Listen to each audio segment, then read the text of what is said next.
Gue tuh hampir berapa ya? 15 jam apa 20 jam gitu ya harus kalau lagi nunggu take ya aku harus duduk begini dan itu sangat melelahkan. Di satu hari yang sama, hari terakhir Anet sebagai Maya di rusun, gue tuh dikasih si paginya gue di rigging dari depan, belakang, malamnya saya seling dari 4 lantai.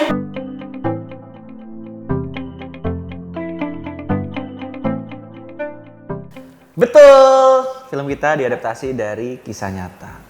Kisah yang sempat viral itu loh, mungkin Mungkin. Kia lovers ini pernah mendengar atau Pernah scroll baca di TikTok. internet ya kan. Iya. Pada tahun 2016 sempat ada berita viral ini. Ini loh guys, salah. Ini loh di company. Oh, jadi tuh pas di 2016 kalau aku nggak salah ya, sempat ada berita viral di salah satu kampus yang di Jawa ya, kalau Di Semarang. Di Semarang. Terus mereka mendapatkan kabar kalau yang di depan mereka ada satu orang dosen sudah meninggal. Kecelakaan kalau nggak salah ya. Iya, Aku jadi lupa dapat- tuh, nggak tahu meninggalnya Dapat kenapa. message dari grup ya. Dari grup.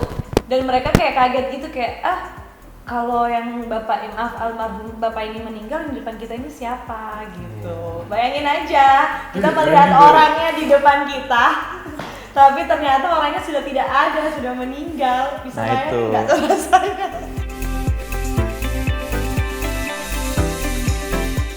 Gue berperan sebagai Fatah. Gue suka banget karakter gue karena menurut gue ini salah satu karakter yang unik.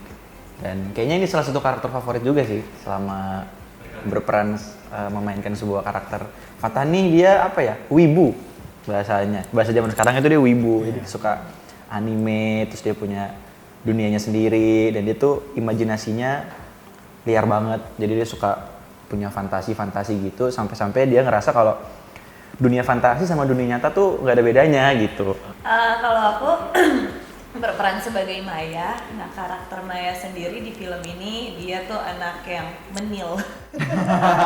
Menil itu ada mental illness ya dikit. Sebenarnya karakter kita relate banget Itu sama tuh, iya, keseharian. Karakter kita tuh selalu ada di orang-orang. Iya, dan zaman sekarang banget lah ada Iya. yang menil, ada yang Dan wibu. dia tuh selalu tertekan. Mau bilang pinter juga nggak pinter-pinter banget. si Mayanya ya. Dia anaknya juga care, tapi dia sangat penuh ketakutan dalam hidupnya. Jadi kayak dia tuh selalu berpikir jauh ke depan yang belum terjadi, panikan, overthinking ya kan? Siapa yang suka overthinking? Jangan sampai Anxiety, gampang anxiety. gampang anxiety juga, dan dia tuh yang kayak setiap kali ngobrol sama orang tuh anxiety mulu, nggak pernah bisa tenang gitu. Ngomongnya campur-campur Inggris nggak sih? Enggak ada.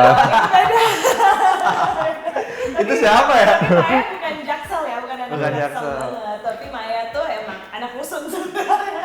Rusun. Iya sih. Tapi dia lebih ke punya anxiety punya apa ya, nggak pernah tenang. Dia punya penyakit mental sedikit, tapi dia merasa nyaman dan tenang saat sama sahabat-sahabatnya. Gue tuh ngorong tuh kayak tremor.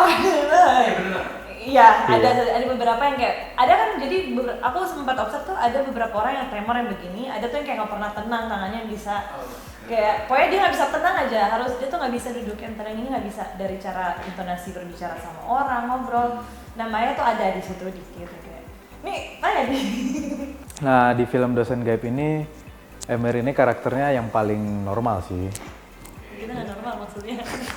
Ya maksudnya teman saya ini kan ada mental illness, teman saya satu lagi wibu akut. Nah kalau Emir ini ya lebih normal aja daripada yang lain. Terus karakternya juga dia yang lebih tenang dan lebih melihat situasi lah. Lebih ke yang kayak ngasih solusi kalau misalnya ada sesuatu yang terjadi gitu.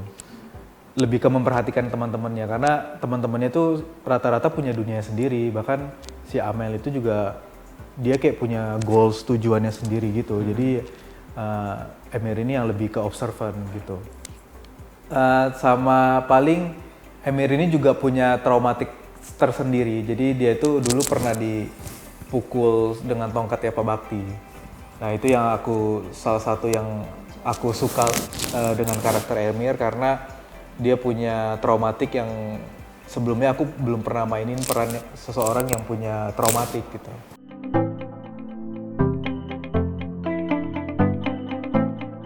Ada? Ada. Ada, pasti ada. Ada waktu kita syuting ceritanya itu di rumahnya Pak Bakti. Itu malam-malam sih, emang syutingnya Iya malam-malam. lagi. Jadi gini, kita kan ceritanya dari luar ya, adegan kamera dari jauh nih, kita masuk ke dalam rumahnya. Pas kita masuk, kita nggak boleh keluar dulu karena mereka mau ngambil establish. Jadi sekalian gitu, nggak ada pemainnya, establish doang. Udah kita suruh nunggu di dalam situ kan. Terus kita nungguin, kok mereka nggak tik-tik gitu kan. Terus ternyata ada yang ngomong dari HT kayak, itu di atas ada lampu, tolong dimatiin dulu dong yang di atas gitu. Terus orang art di dalam rumah ngomong, ini nggak ada orang Pak di atas. Karena lama, pergerakannya lama, ya udah gue langsung cek ke atas sendiri. Gue sama orang art ngecek. Karena kan daripada nggak syuting kan, udah gue cek aja langsung ke atas berdua. Pas gue cek gelap, nggak ada orang sama sekali dan bener-bener gelap, nggak ada lampu, nggak ada apa-apa. Padahal tapi dari luar tuh kayak ada yang mainin lampu dari atas gitu. Nah dari situ kayak ternyata ada lagi, gue ngalamin lagi nih kejadian-kejadian kayak gini nih gitu. Ini juga kebetulan aku belum cerita ke mereka. Karena tuh aku sebenarnya nggak tahu ini tuh antara aku lagi halu kah atau aku lagi kecapean. Jadi tuh aku nggak mau menakut-nakuti sebenarnya. Cuma emang pas saat itu scene itu mereka nggak ada sih, emang scene Maya sendiri yang gue di rusun. Ya ada di trailer juga kok yang saya jatuh. Kebetulan itu kan kita di tag-nya itu udah mau hampir pagi ya, jam 2-an lah, pokoknya sampai jam 2-an. Terus di situ kan emang karakter aku didarah-darahin kan, gue emang didarah-darahin. Sampai kelar lah, oke cut, bungkus semuanya ini udah mau pulang. Pas aku mau ke toilet, aku tuh ngeliat Maya. Gue tuh ngeliat Maya. What? Serem Lu serius? Demi Allah, gue tuh kayak, jadi tuh toiletnya emang gelap nih. Aku kebetulan itu sama si Restu, gue kayak, Restu ambilin handuk soalnya gue mau mandi ya pas masuk. Gue nggak tahu antara itu kaca, kan gue ngeliat diri gue sendiri. Tapi gue sampai kayak, bukan kaca yang berdiri, sumpah. Oh, jadi secara nggak langsung kayak Gue kayak ngeliat diri lu sendiri. Iya, dan gue kayak masih kayak enggak itu kaca. Terus gue nanya, dan pikiran gue tuh gue masih positif. Oh mungkin stand in kali ya, masih stand in gue nanya lah kasih temen aku. Tuh itu asisten stand innya masih ada nggak sih? Lah kan kakak sendiri yang pakai, dia udah pulang. Demi apa lu? Gue kayak gitu. Dia pulang dari jam berapa? Iya, soalnya kan ini serem kamu sendiri.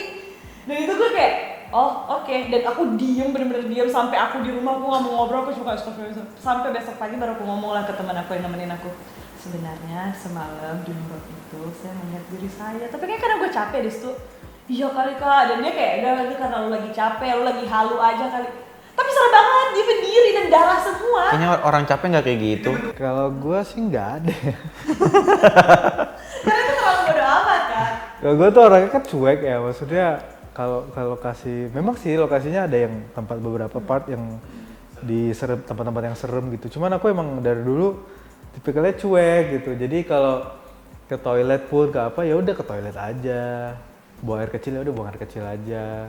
Gitu. Jadi ke base camp pun setelah nunggu take juga paling main iPad, main HP gitu. Jadi ya emang aku tuh nggak pernah memikirkan hal-hal yang lain. Jadi gitu. aman. Jadi aku Ya, nggak pernah diapa-apain sih.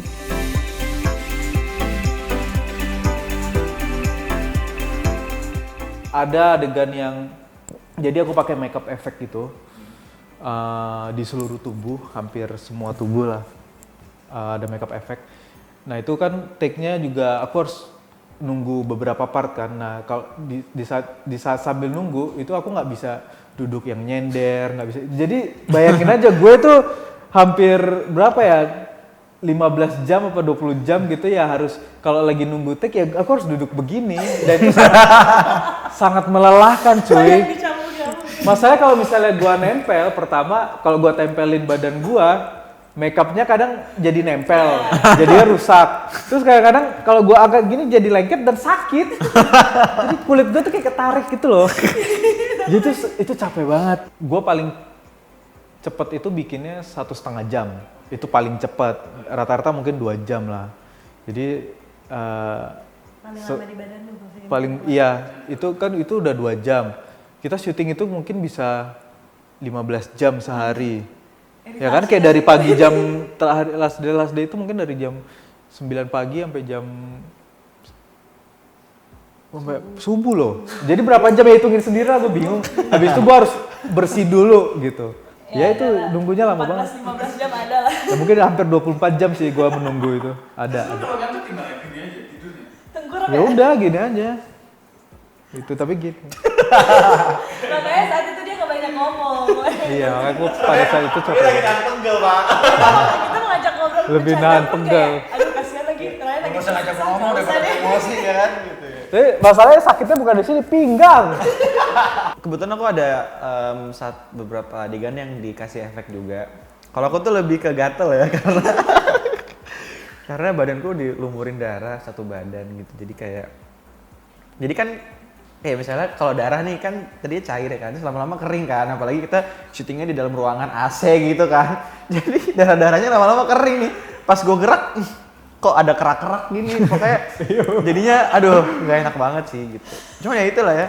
Tapi kita nikmatin banget sih Iya prosesnya. Dan kita juga ada yang kebagian kita di rigging, body rigging. Kita bawa kamera Saya pakai itu. badan kita. Gue sama Anet kebagian. Jadi ya tau lah ya betapa Gua capeknya pernah- bawa kamera berat pakai badan kita sambil lari-lari gitu. Di satu hari yang sama, hari terakhir Anet sebagai Maya di rusun, gua tuh dikasih si paginya body rigging dari depan, belakang, malamnya saya seling dari 4 lantai. Gue kayak rontok sini mati sih gue jalan satu hari kan nggak ada jeda. Orang kayak ya udah selingnya besok gitu ya. Ini di hari yang sama, bener-bener loh.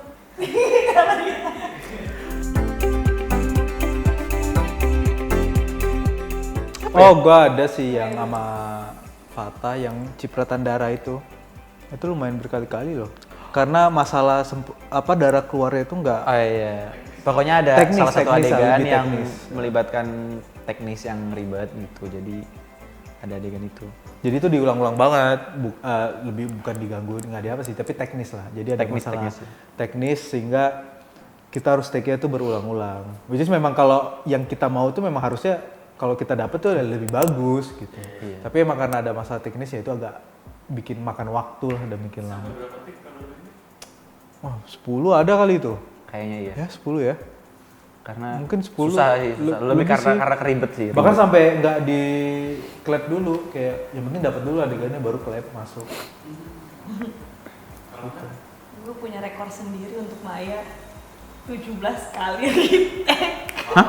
Yang Tapi ya adegan lari tau gak ya Maya lari?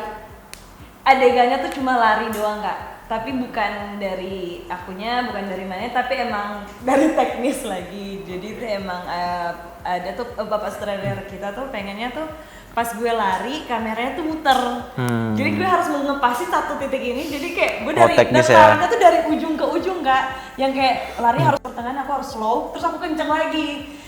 Jadi pas lagi gini, kamera kan ngikut ya. Pokoknya dia mau pas aku muter badan aku, kamera juga muter. Aku lari kan nggak mungkin lihat atas. Dan itu gue sampai kayak, aku udah gak sanggup, rekor. Langsung kurus ya? Langsung kurus gue bisa gitu. Tapi emang bukan dari apa-apa, emang dari teknisnya aja. Emang suka timing sih, timingnya tuh suka nggak pas gitu. Halo teman-teman semuanya. Kita dari cast Dosen Gaib. Jangan lupa nanti tanggal 15 Agustus nonton film Dosen Gaib di bioskop-bioskop kesayangan kalian.